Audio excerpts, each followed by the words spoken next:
Welcome to LOA Today. I'm Walt Thiessen. With me today are Louis D'Souza and Anne-Marie Young. This is your Daily Dose of Happy. We are so happy you decided to join us today. And in anticipation of what's going on this week here in the United States, if you live in the U.S., happy Thanksgiving in advance. We'll celebrate it 3 days from now. But yeah, we're looking forward to it here in this country. And wherever you are in the world, no matter where you are in the world, I want to thank you for joining us for another week here on the show. We have a full house today. Louis here, Anne-Marie is here, and we have a special guest joining us. And I forgot to ask him how to pronounce his name. Oh, here we go. I'm going to see if I can get it right the first time. I'm going to say his name is Amir Siddiqui. Yep, you got it. Oh, yeah. Mo. Another win. I love it. And he is the author of a recently published book called From Suicidal to Serene. And there's, of course, a whole story behind that. So we're going to delve into that. But first of all, Amir, thank you for joining us on the show today. How are you doing? I am doing great, and thanks for having me on your show. I'm excited to share my story. Glad to have you here. So let's jump right into it. Tell us the story. How did all this get started? Okay, so all my life I face mental, physical, emotional issues. I had anger, fear, anxiety, jealousy, rage, bitterness, all those negative emotions on a predominant basis. I also developed some physical ailment like chronic cough, goes on seven months in a year, frequent urination, allergy, uh, you know, and so much more. And I was just living my life, reacting, being angry every day was a hell. And I didn't even know if there's anything better out there. So, and I was diagnosed depression in 1997. I took some medicine and I tried pretty much every medicine I can think of.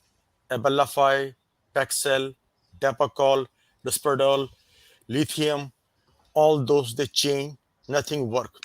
And I thought this is my life. I'm gonna be live this way till I die.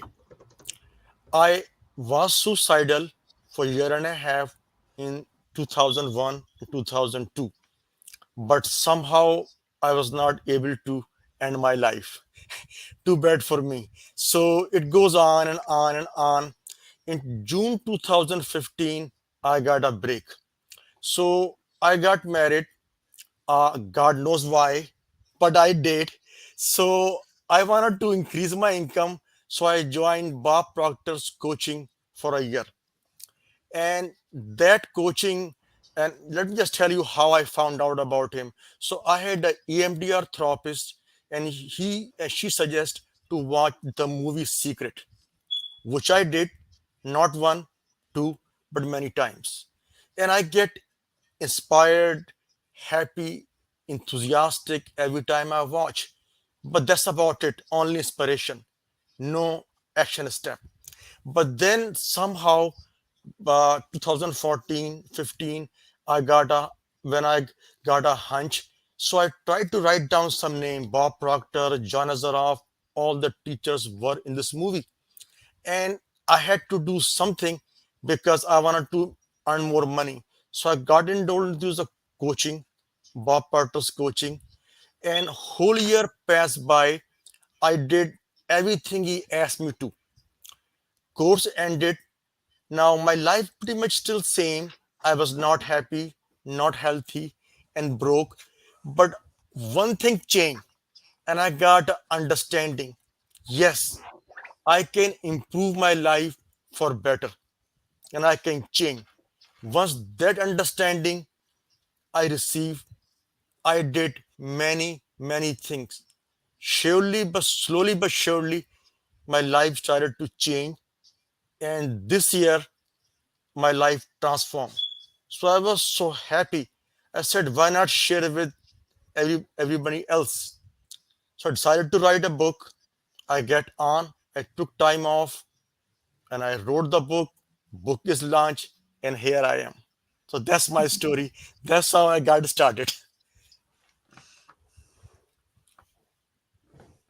Walt, you're on mute. It actually helps if I take the mute off, doesn't it? Yeah. And that is a fabulous story. Thanks for sharing that. And so many people have either watched the Secret, or they've listened to Abraham Hicks, or they've listened to some other teacher, Bob Proctor, you named one, John Asseroff, and usually it happens after they had some kind of a crash and burn, and then they fly afterward successfully, and they say, "Oh, I got to share this with everybody else." It's amazing. I mean, this is like a universal response. So here we have another example of it, and I love the fact that you had that experience and that you are wanting to share it with the world. That's really, really terrific. One thing I am curious about, you mentioned how at first the only thing that changed was your thought processes started to change. You started to think about things differently. I think that's really important, because that's where it all starts. You have to start thinking about things differently. Can you point to what it was that actually made the change, or is it just going through Bob Proctor's coaching and watching The Secret? Was it just sort of a general thing? So, as you know, our thoughts create our reality. Now, you listen many times, but you may not believe it. But in coaching, he said, listen to again and again and again and again. That's what he says. Repetition. So I'm brushing my tooth, the teeth, or doing something. I turn on his webinar or audio tape and listen and listen and listen. So my belief changed. First, my belief was my life is what it is. It's in my fate. It's in my destiny. Didn't star. But and belief create our reality. So my belief change, no, that's not true. We have a power to create our reality, and we are co-creator and creating our reality every day, thought by thought. Once that belief change in my subconscious mind, not in the conscious mind, but subconscious mind, then I got motivated. Yes, it's possible. Why not do something, and I did many things, from hypnotherapy, cognitive behavior therapy, EMDR therapy, acupuncture, week-long treat, and Hoffman process. They do all about thoughts, Mary Morrissey. I can just so many things. Once you can change, then you got motivation. Sure, let's do something. But if you believe it is what it is, then you got the motivation to do anything. So it's all about belief, the core belief. So I see Louis nodding his head up and down. That usually means there's a thought process going on that leads to a question or a comment. So what's going on, Louis? Yes. Yeah, I've got so many questions to ask you, Amir. Don't really know where to start. First of all, it's been fascinating because recently, I'm in the sauna, Walt, with this Spartan group, Oh, yes.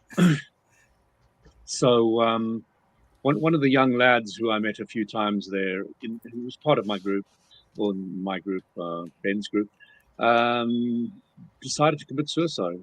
So his funeral is next Sunday. Then you come on the show and you're starting to talk about from suicide to serene. Then Rotary is giving a talk about suicide next week. Oh, wow. On Thursday. I sense a theme. And it was very interesting because one of Isabel's friends came around and I was chatting to her, and she was borderline suicidal in my mind. She was really, really negative. And couldn't see a way out. And when Amir was talking about, if you don't see a way out, you're just stuck. There is no out. And by chatting to her, you could see that there is nothing else that she could see. Nothing. And I don't know how many people are out there, because, as you know, I don't tend to draw this kind of people to me. But it just fascinates me that the law of attraction is bringing all these suicide experiences around me, because when I was young, I didn't know what was beyond life, and the way I saw it was this big black wall that I couldn't see past, and it was very, very scary because it was just the thought of death was just a big black wall that I couldn't see past. And I kind of think that's kind of the feeling that they have, where you just can't see any further than where you're at the moment. You can't see any possibility of moving or changing, and it is a very stuck place to be. But moving on, Amir, you were born in southern India? No, Pakistan, Karachi, Pakistan. Pakistan. Okay, Yeah. so why did you leave there and come here? Because I'm a South African and I came to England, so I'm living in London at the moment. I was just wondering why you decided to come out here. Yeah. So I came on a F1 visa to go to a college. So when I came in August 95, I was enrolled in Eastern Michigan University in Ypsilanti, Michigan. And I was doing my computer information system. I was doing a bachelor's in that. So that's why I came. But Mhm. I was not able to finish my degree because I was diagnosed at depression. And the worst part was my psychiatrist was giving me a medicine like Effexor. He started from 1, then 2, and 3. I was completely knocked out. So Wow. all those 2 semester I flunked, which I shared in my book. So and I become even severely depressed. So I was depressed to begin with, but then failure and like and the world, shame, guilt, I got more debt, almost 10 grand more debt, and could not finish my degree. I was seen as a failure, as a victim. So, but that's to your question. That's how I came. Mhm. That's great. It's a terrible thing to be in university and be depressed. It's really terrible. Best time of your life. Yep. um, I had the most amazing time, met the most amazing people, and had the most amazing experiences when I was a student. I wouldn't wish anybody to lose that, but especially to depression. So, what is it you now understand? So basically, that's why I shared in my book so many things. So, for example, I took almost 55 session of cognitive behavior therapy, and it did not help me. Now, I'm not saying cognitive behavior therapy is wrong, people shouldn't do, but what it does, it remove distortion if you have. But my problem was different. I Mhm. have been through so much physical, emotional trauma, and of course, the wrong programming, genetic and environmental. So that's what I went through. So cognitive behavior therapy did not help me. And I mentioned in my book, sure, if it's right for you, then go for it. If it's not, then don't go for it. So you have to know what you have. And that's the purpose of book. Because trauma is in your subconscious mind. That's why I got so much hypnotherapy and EMDR, which tend to help me more. So that's my understanding. So I describe all the therapies I went through: pharmacotherapy, cognitive, EMDR, hypnotherapy, what helped me, what not, and description. So if people have, those issues, they can read description and decide uh, what is good for them. It occurs to me also that some listeners may be having a little trouble distinguishing the word. The word you're using is therapy, and you're pronouncing it therapy. So I want to make sure people understand what word is it that you're trying to say there.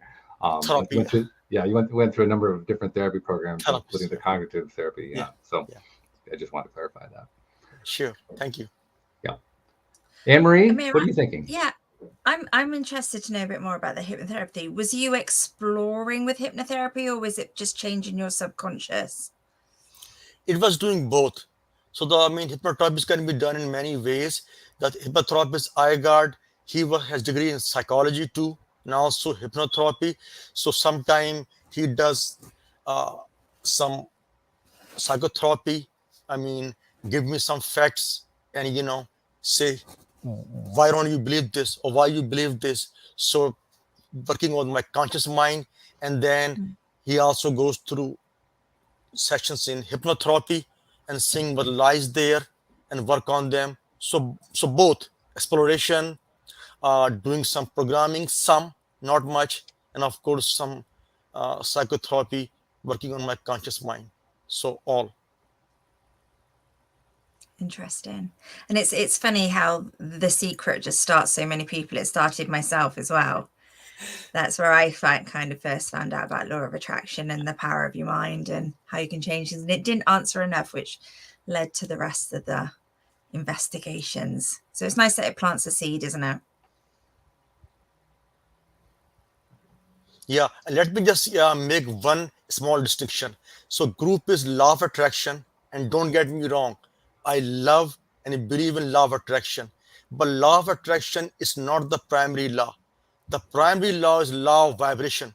It says everything vibrates, the wall, pen, universe, chair, everything vibrates, and the way we vibrates is in frequencies, and we attract things based on our vibration.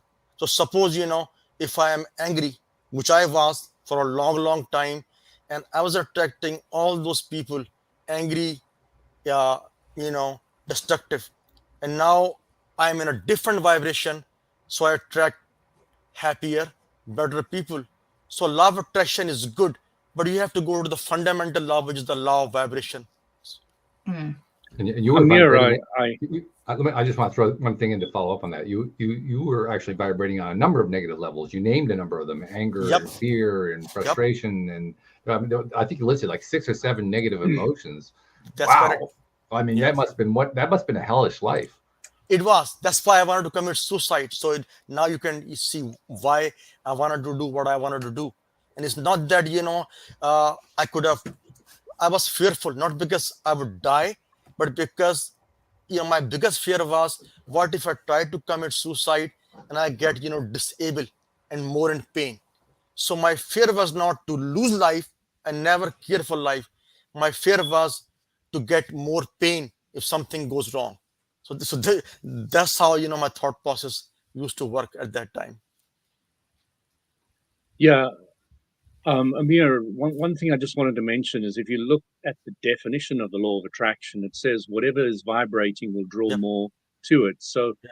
I would say you could say the law of attraction quite happily, but way I would look at it from your point of view is I'd say, it's really important to understand the law of attraction because the law of attraction is actually about vibration.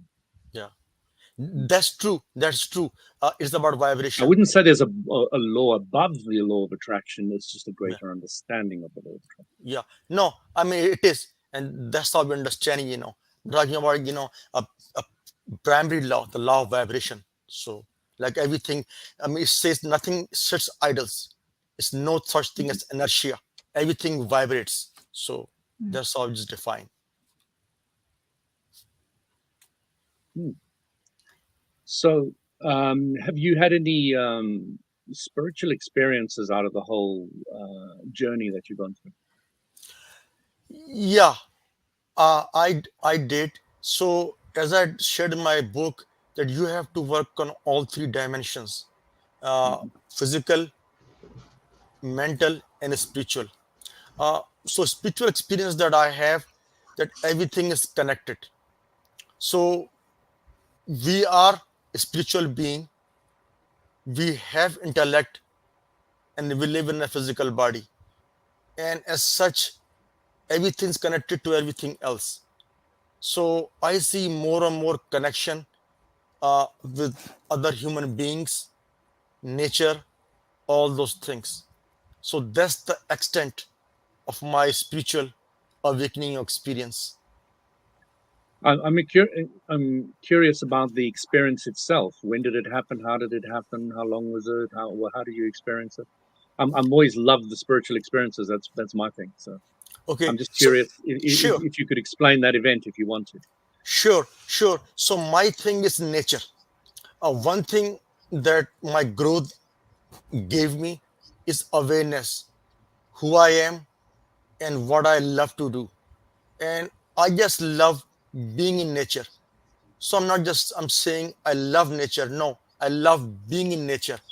in lake, ocean, my whole body just goes on. I feel so great. I just time steals by. So when I started my journey, I started to going on lake nearby, especially in fall, in spring. Other times too, just sits, and I just completely feel so great. I cannot describe uh, how I feel. The smell, uh, the hearing, noise, all those things. But that's how I describe my spiritual connection through nature. I just lake, river, ocean, forest, you name it. I'm just completely felt so great. I'm with you. I especially love water as well. So when you were talking about that, like, yep, okay, I know what he's talking about. Yeah, I also love water. So does my daughter. We go swimming very often, and I teach her just to spend a lot of time under the water, just to rest in the water, just to feel the water, just to appreciate it, just to be still. And she's getting there, and she's getting there beautifully, and to a degree I never dreamt she would have at her age. 8 years old, so 7. They'll kill me. But the one thing I wanted to bring in is it was interesting to understand why nature helps us understand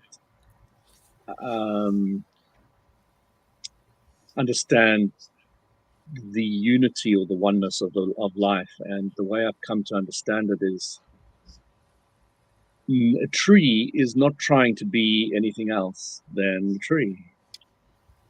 And it's doing it slowly over time, but it's doing it so strongly it can break your house to pieces. It's everything in nature is really just being what it's being, and it's not trying to be anything else. And it's the lesson I think us humans are often in dire need of, is just to be who we are, and that's it. And just accept it and don't care what anybody else thinks or what they don't think or what they want, what they don't want. Let's say you're just happy and appreciate who you are and where you're going. So that's the way I see nature. When I walk past a tree, I put my hands together and say, I just love the tree. The tree comes from the soil, and I'm big into soil at the moment. So, you're an extension of the soil, just like me. I eat grass, which comes from the soil. I eat meat, which comes from the cow, which eats the grass, which comes from the soil. So, I have this big appreciation every step. I've got shoes that are very soft, and I really feel the earth and all the rest of it. And I've even got holes in them, my new one. So all the water pours in, and I really get touched to the earth. And it enhances the experience, yes. It enhances the experience for sure, especially in winter. Yes. I'm having to find some others now and again because it really gets cold. I go back to my old shoes that are complete rubber, and sealed at the bottom. But the new ones they've got like 100 holes at the bottom. So they're like very holy, very holy. I call them my holy shoes. Yeah.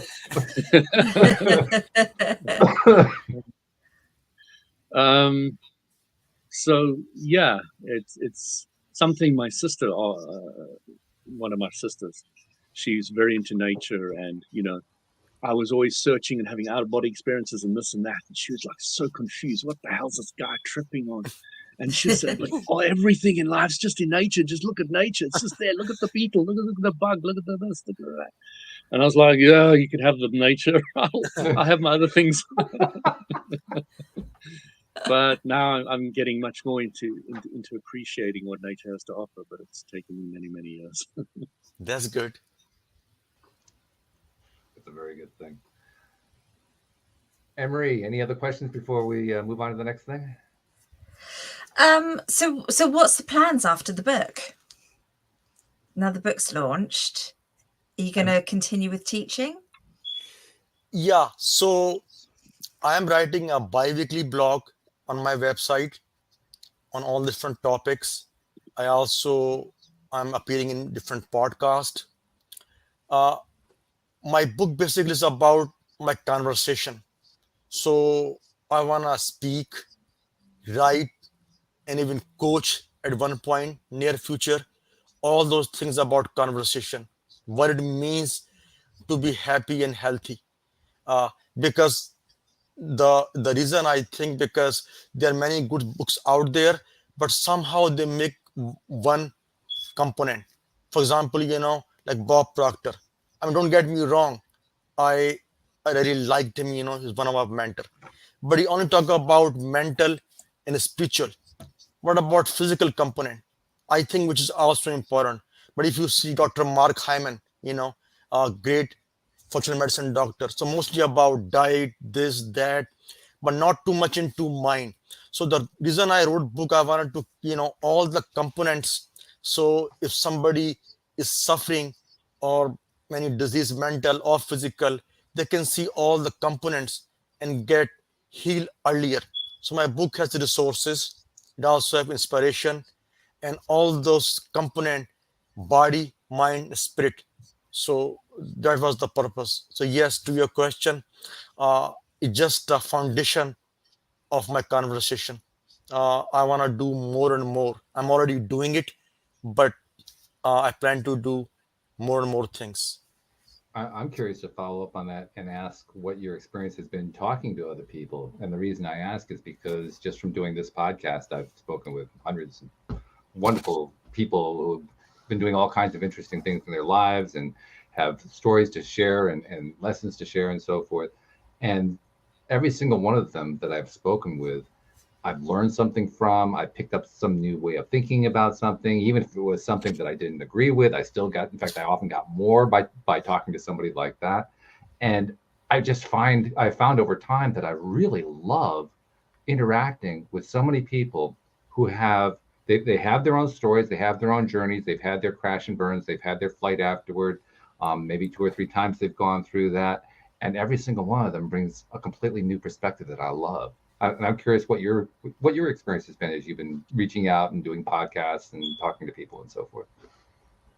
So my experience has been great. Uh, I'm sharing my story, my conversation, and my message, and I have a great response. And my basic message is healing is a journey. It's not an event. So Mhm. that's first. Uh, you can't just be healed over time through surgery or medicine. It's a journey. And second, once you improve one area of your life, let's say emotional, it's gonna improve all your life, physical, mental, all those. So you have to start. Doesn't matter where you start, which component, but just start. And I have been getting great response. So once I launch my book, and just so you know, I don't like social media, but my marketing manager says go on Facebook, go on Instagram, and I'm doing it to the best of my ability. So I'm engaging everywhere I possibly could, my Facebook, Instagram, my website, and I'm getting a great comment and great feedbacks that people say. Even couple mental health practitioner, they put my book in the link for their patient to buy this book. Like Mark Hyman, his is gonna put my book into his link, and other person too. So I'm happy, the responses I'm getting. It's more than Fabulous. expected. You're actually reminding me of something. There's a guest that we've had on the program a few times who wrote a book called The Last Law of Attraction Book You'll Ever Need to Read. His name is Andrew Kaplan. And Andrew's story is a wonderful story, in part because he was doing the things that you just described, but he's been doing them continuously. He's been doing them for a few years now, and he actually managed to reach the 100,000 sales level this past year. And he did, and as he tells the story, it's because every single day he went on social media, or he posted something on YouTube, or he answered an email, or he went on to a podcast. He's just always doing something to further serve the book. That's the way he describes it. He does it in service of the book, and it really he's a case in point. He's the proof is in his pudding. You Yeah. go out, you keep doing it every single day, and you just don't stop, and you keep serving and serving and serving. You get to 100,000 sales. You actually get there. Yeah, that's a good story, and I believe that the more you do, just keep doing it, keep doing it. Mhm. That's the idea. Yeah, and he also likes to tell a number of stories about people that he's interacted with, podcast hosts they've talked to, and so forth. And he also emphasizes how much he learns from the people that he interacts with. I think that's one of the greatest things that being an author does for you. You start off as the person who's conveying information, but over time you become the person who receives the information, and it sort of it closes the loop, so to speak, in the sense that any kind of energy exchange is an exchange. It's not just one directional. And when you get to the point where you're getting it going both directions, I think that's optimum. I think that's like doing a podcast. Everything here is an exchange of energy. And my God, if just ask Anne Marie, if I had to go without this for like 2 or 3 days, I'd probably be depressed. I'd be in withdrawal. So I really appreciate that you're learning and doing that. Yeah, I have the same experience. Just to say, you are absolutely right. It's two direction. I came out to convey my information, but the more I do, the more I realize, I learn almost every day from people, so get to communicate and I learn, because we are all unique, so we have all unique experiences. Yeah, you're absolutely right. If this is kind of putting you on the spot, but if you had to pick one that comes to mind right now, one person you spoke to, say in the last couple weeks, last month, something like that, who gave you an idea you hadn't thought of before and it impacted you positively, can you come up with one to just give us an example? Idea. Okay, so now I had an author event at Barnes and Noble in Ashburn a week ago. So I was there. Now, I always thought the demographic for my book would be from, let's say, 27 years to 52. That's what I thought.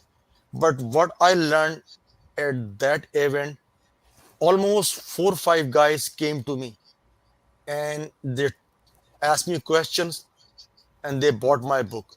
So almost 40% of my sale went to readers. They were under 24 years old. And I did not expect that. I thought, those guys, they don't care, or let's say they don't give a damn. But apparently they do.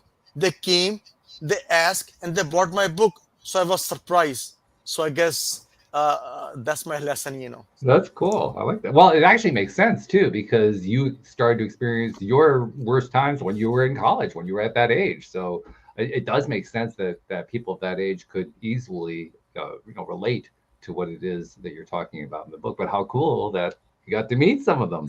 You got to interact with them. That's correct. Yeah, almost 40% sale went to guys under 24. I mean, I could not possibly thought it was possible.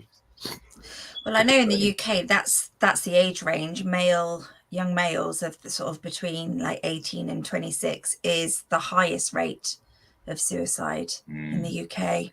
So the fact you're hitting them and giving that hope is just fantastic. It is fantastic. It's exciting. It is, and what I noticed, the problem we have, so, we don't have a deeper connection. So people, go to Facebook and all those things. First of all, people can only focus for less than 7 seconds. So they're not able to focus, they're not able to write, and they're not even able to communicate in person. So they lack so many skills. And even worse, the parents are busy.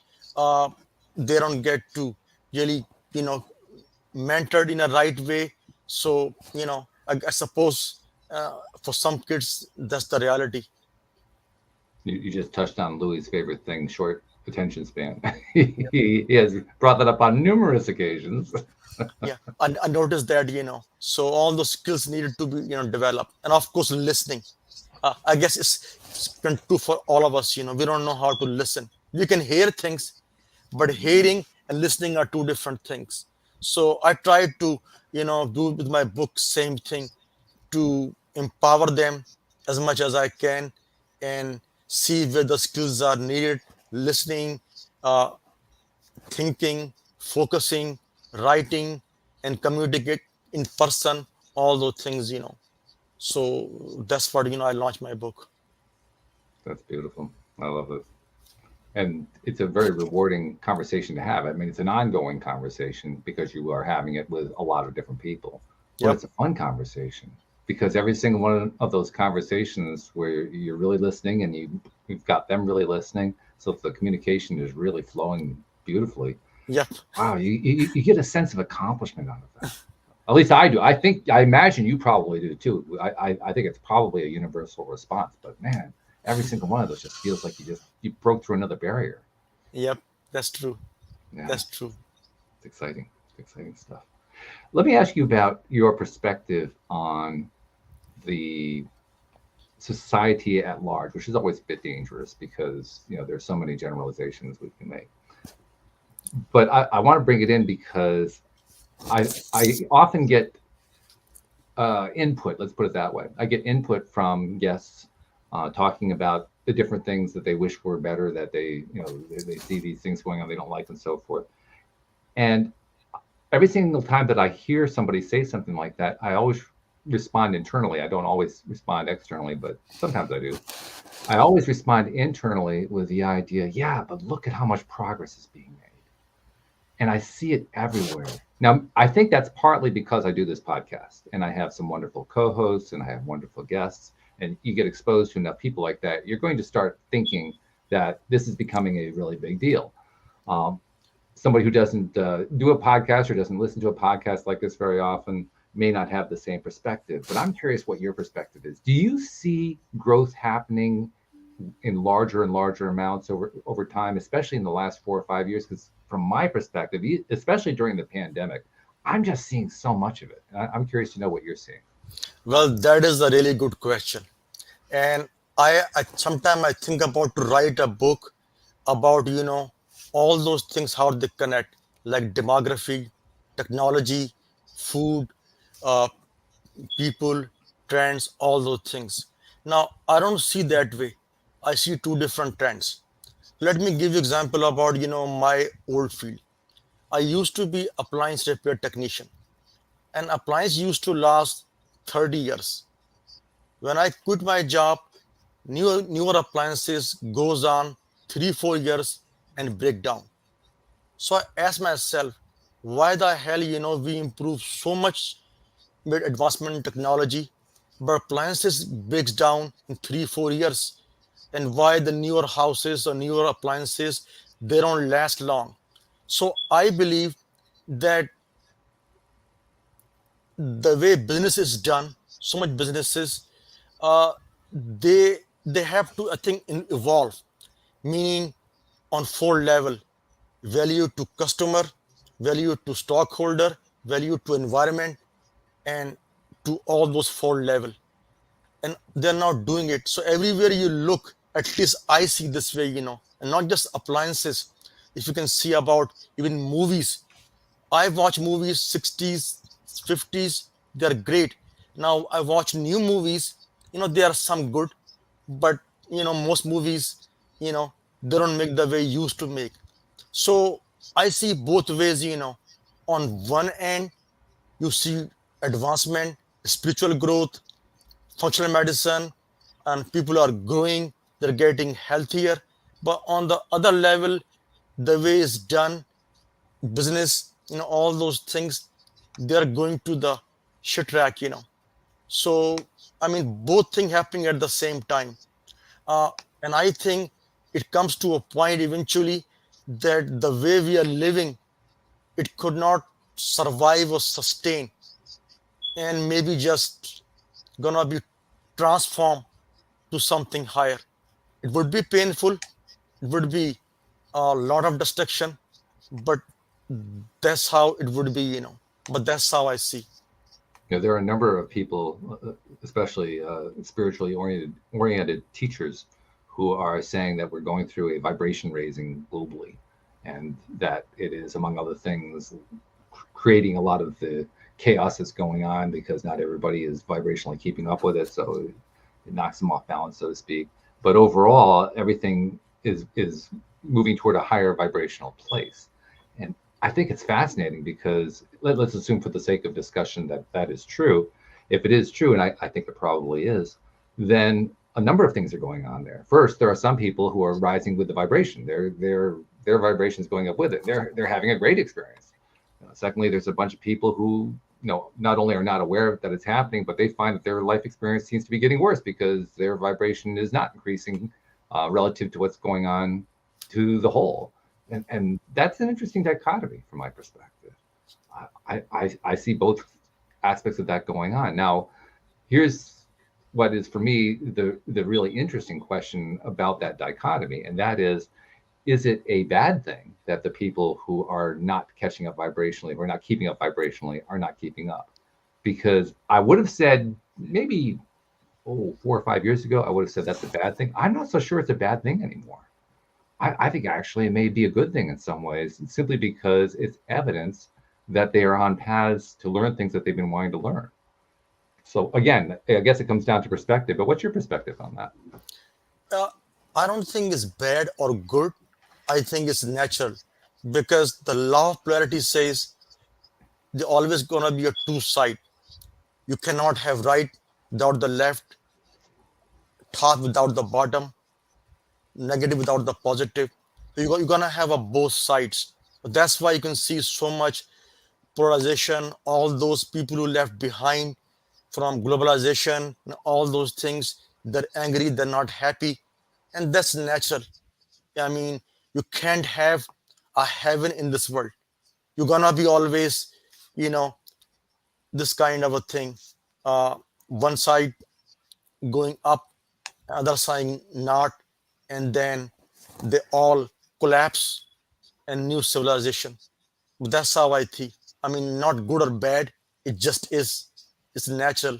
That is how it's intended to be, from the perspective of law of polarity. Hey, Louis, I think you may have a potential recruit for your soil movement here.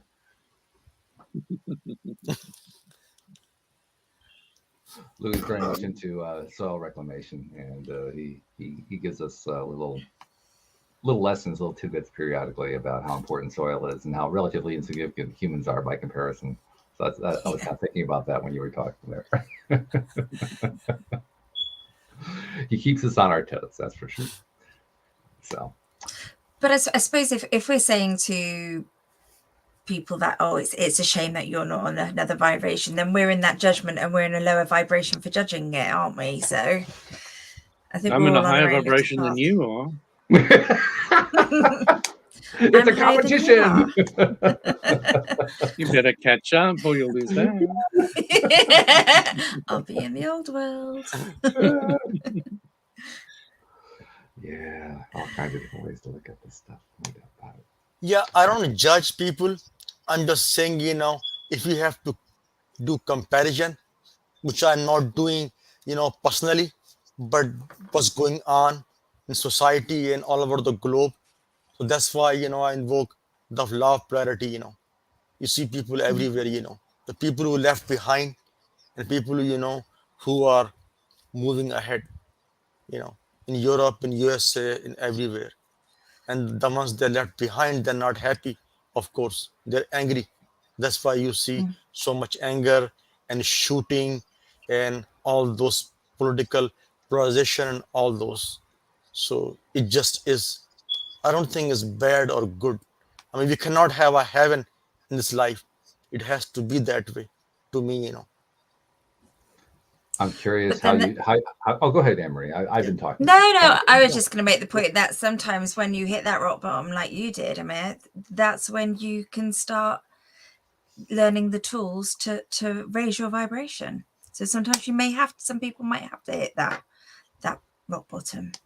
Yeah, so let me go back to Louis' comment that he's right. The tree is supposed to be tree, like oak trees plant to be oak tree, or mango trees plant to be mango tree. But we human, we are the highest creatures. We can change our vibration to a higher vibration and lower vibration, unlike tree, or unlike mountain. So we have that choice, and we can change our vibration. So I want to just make a quick point. It's a beautiful point because it's the power of creation that you're talking about. Exactly. Yeah. Only humans have. Oak tree does not have. No matter how much I love oak tree and nature, but they don't have this power to create, to raise their vibration. Only we do. Yeah, but they're not depressed and frustrated, and angry and tired and annoyed. Nope, they're not. They're And same. that's generally a much better place than most humans are. So a lot Yeah. of humans can draw a lot of benefit from nature and where they're at. No, I love nature, but you're right. So many, they are better than most human beings. You're right. They are at peace. We have to create our peace. We have to do meditation and so many tools to raise vibration and live the way we wanna live. Unfortunately for us, that's the burden we Amir, have. you were saying that without a down there's no up, without a valley there's no Yeah. hills, without light, without darkness there'd be no light, etc. And I agree with you. I knew there was a profound understanding to the secret of life when I was young, but I didn't understand how it affected me as a human. And the way I came to understand it is when Abraham Hicks said, when you know what you don't want, you have a better idea what you do want. And that was like the light bulb moment for how the polarity works in a human. Yeah, that's how it is. It's a beautiful thing. It is. It's a beautiful thing. Yep. I'm curious to know, since you put out a book that helps people who are interested in improving to improve, I know there are going to be situations where you're going to encounter people who, if you were to show them the book, they would have no interest in it at all. They're much more passionate about staying in that angry place or that depressed place or that frustrated place or whatever. They'll fight for it. They'll actually say, you get out of here, get that chunk out of my face. I don't want to hear anything about that. And I'm curious to know, how do you respond to that? How do you feel about that? I mean, I can understand them, and I think I can understand them better than they can understand themselves. I have been there. I live most of my life like that, So 35, 40 years, that life. So I completely understand, So what can I say? I mean, I respect their choice. If they wanna be in this vibration, so be it, I don't impose, my book is out there. It's a choice. Only it's a choice if you want it. I mean, you don't have to if you don't want to. I love that perspective, the idea of respecting the choices of others. Even if they're choices we wouldn't make for ourselves, respecting them anyway. I think that's so important. Yep, that's important. Yep. Yeah. Because without that, you really don't have that dialogue that you were talking about earlier. There's no way to truly communicate with listening skills if you don't have that level of respect. Yeah. Then you say, okay, make them, everybody just put them in a jail or somewhere and put injection or just make a new programming. But that is now how it works, They have to choose, or they have to have a desire, because I believe desire is the starting point of everything, may it be health, happiness, or wealth. You have to have a desire. But without desire, I mean, you can't have anything. You can have wish. How can you say locking them up and drugging them is not the right way when everybody's doing it? I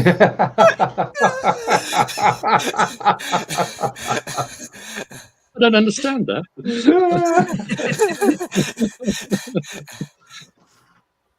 Legally.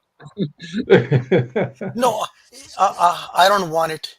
Legally or ethically or any way. I want them to have a choice. So. The funny thing is, the ones who want to keep locking everybody up, they don't ever learn, do they? They just keep locking people up, and they don't notice. If you don't lock them up, I don't have a job. I'm going to have to lock something up. And I don't get paid. But you said, I understand it. I get why. I mean, I can certainly fall into that mindset as well. It's just fascinating how resistant we can become to thinking about it any other way. Yeah. We don't want to. What are you saying, Anne-Marie? Yeah. No, I was just going to say that's one of the hardest lessons is realizing that it's our choice. And certainly, like if somebody said to me years and years ago, "Well, you chose that," I'm like, I didn't. I bloody didn't. But I did. It's interesting when you go back and you thread the threads of what thoughts created the place where It where you really got to. is. And then you Yeah. can say, oh my God, there might be something to this shit that everybody believes in. That's own reality. You do actually create your own reality with your thoughts. Oh my God, no, this is wrong. Couldn't be that easy, because if I just change my thoughts, I'm gonna be fine so quickly, so easy. Nah, can't be right. I have to pay a shrink for a couple of thousand billion times before I get fixed. The phrase that kept occurring to me over and over again was, "Oh, I did it again. Oh, I did it again." Yeah. Done. It was a V8 moment without the V8. I mean, it was it was frustrating, but that's part of how we learn. It is. That's just But if you part don't of how have we learn. somebody Sometimes we around just you, need to go through it. if your parents are not clear how life works and the way things do it, if your teachers aren't, if your peers aren't, then where you gonna find the inspiration or understanding, or where you gonna get the clarity from? You got to go find a book by Amir and then sit in your room and then argue with your parents that the book's all wrong, what they're telling you, even though it feels right. And it's a journey, man. What? Wait a minute. You mean you actually have to live it? Is that what you're telling us? Oh my God. You might have to get off that phone.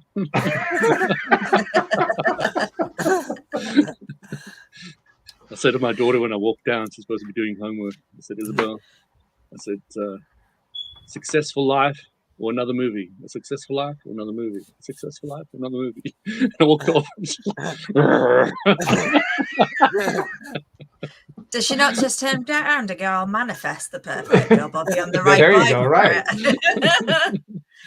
The problem with school is they're studying things they don't want to learn. Of course. And they're sitting there doing homework on subjects they had no interest in.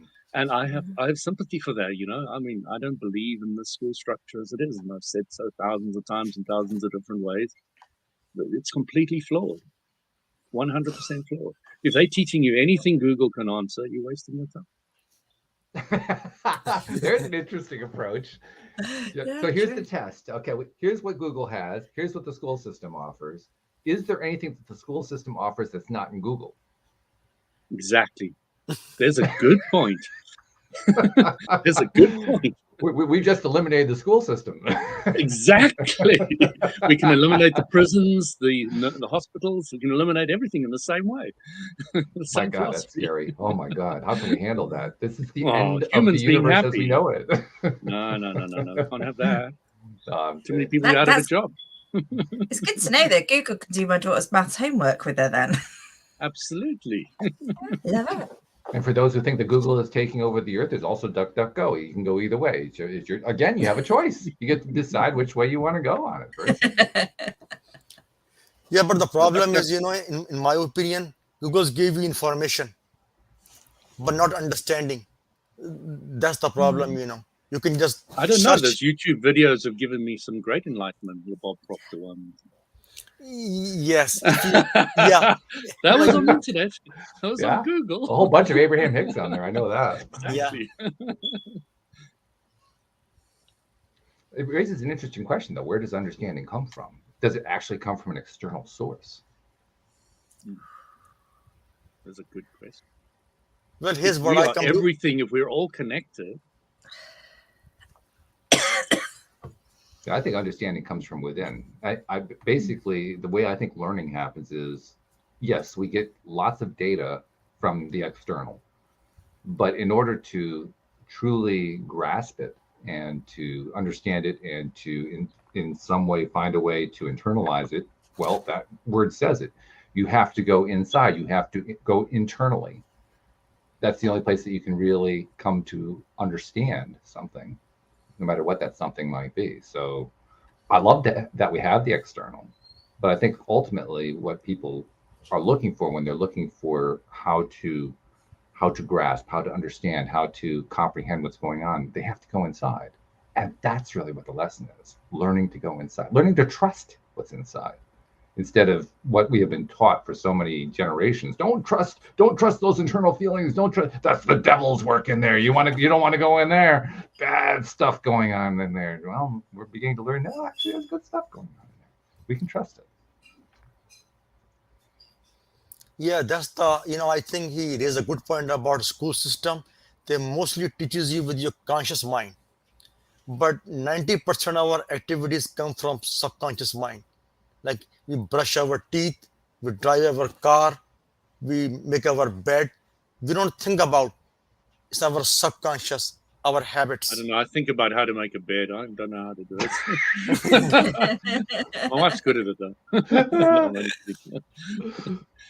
No, I get your point. It's somebody says, "Oh, humans can't multitask," and our heart's pumping, we're breathing, we're talking, we're thinking, we're doing all these things, but no, we can only do one thing at a time. So the way they put it is they say that you can't think of two things at the same time. I'm not so sure about that either.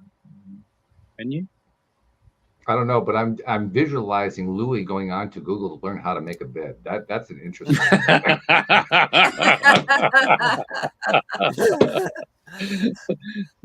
Well, they came up with duvets and you just throw them on the bed. It's easy. The old days, it was all tucked in and the sheets fold out and the blanket. Those days are gone, man. You want to cool down a little bit, you stick your leg out, balance the temperature. That's my favorite thing to do. Yeah, that's my favorite way to sleep. Heartbeat. Yeah, I love it. Hey, this has been a fun conversation, Amir. We're so glad that you took the time to talk with us and share with us about your book and share your story and so forth. If anybody wants to find out more, well, first of all, I imagine they can find the book on Amazon, probably other places too, but where can they find out about Amir? So everything, my blog, all the podcast episode, my profile, even my book on my website. And the website name is same as my book. One word.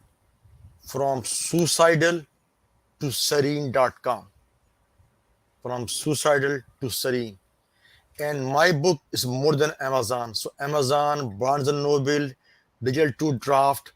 I think there are 6-7 different platforms is on there. And there's always a listener who wants to know whether it can be purchased in an independent bookstore. And I imagine that what's true for most is true for you, that if they don't have it in the store, it can always be ordered, that the book is now available through an ordering process. Yes. Yes. Okay, it can be ordered from 7-8 different platforms. So Europe and USA. Good stuff. I love that. Well, one more thing I have to tell you before you go, and that is, like so many people who have come onto this program, you are a giver who is finding all kinds of creative ways to give. And there are many people who you'll never meet them, you'll never see them, you'll never find out who they are, but you're touching their lives in ways that you'll never know about. And I think it's important to recognize that fact. So on their behalf, thank you for what you've been doing. Thank you for the book you wrote. Thank you for what you're continuing to do, because I think that deserves recognition. So thank you very much. Well, you are welcome. And I really appreciate people like you made me realize that what I did is so good, people like you. So thank you for having me on your show. And, I'm grateful. Glad to have had you. So glad. And Louis and Anne-Marie, as usual, it's been wonderful. Thank you guys very much. Thank you to our podcast listeners everywhere. Oh, yes, all the time. And thank you to our podcast listeners everywhere. We will see you all next time here on LOA Today. Goodbye, everybody. Thank you, everyone. Thank you.